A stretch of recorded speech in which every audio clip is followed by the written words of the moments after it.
Welcome to the annual Boldness in Business Awards in Central London. We're joined now by two of the Financial Times judges on the panel to get their assessment of some of the companies this year. Now, Brooke, you're not allowed to mention who won or anything like that, but what was your feeling about this year and the people taking part, the nominees? I think it was a really exciting year. It was full of people who genuinely were bold. They were taking risks. There were companies that had had regulatory trouble and then picked themselves up off the floor and reinvented themselves.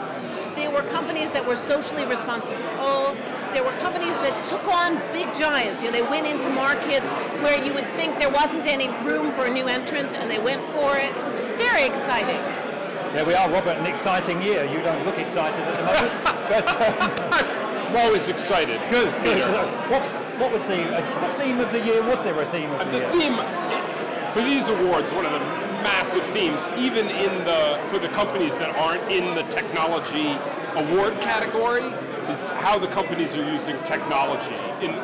Almost universally are rethinking the way they can use technology to, as Brooke said, compete against the big guys when they're small, compete against old ideas with new ideas. Is there a chance for the small guys against these big guys then? Well, it's complicated. I think in certain areas there are real advantages to being big. If you are a social network, I think it's tough to challenge them.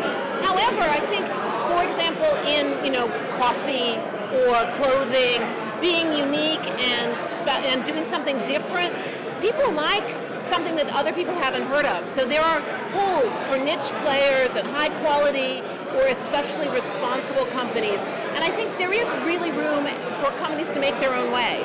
Right, so niche players rather than disruptors this year, Robert? We've seen disruptors in the past. Yeah, a lot of small niches. And of course, one of our hopes for the awards is that we bring attention to some of these little upstarts and that it helps them make their business bigger. Yeah, okay, so it's an exciting year. I'm not sure which way. Are you optimistic about the future, though, as far as boldness is concerned? I think you have to be, because if companies are going to compete with established players, they have to take risks. They have to be bold. And we at the Financial Times are always looking for the new company and the exciting CEO.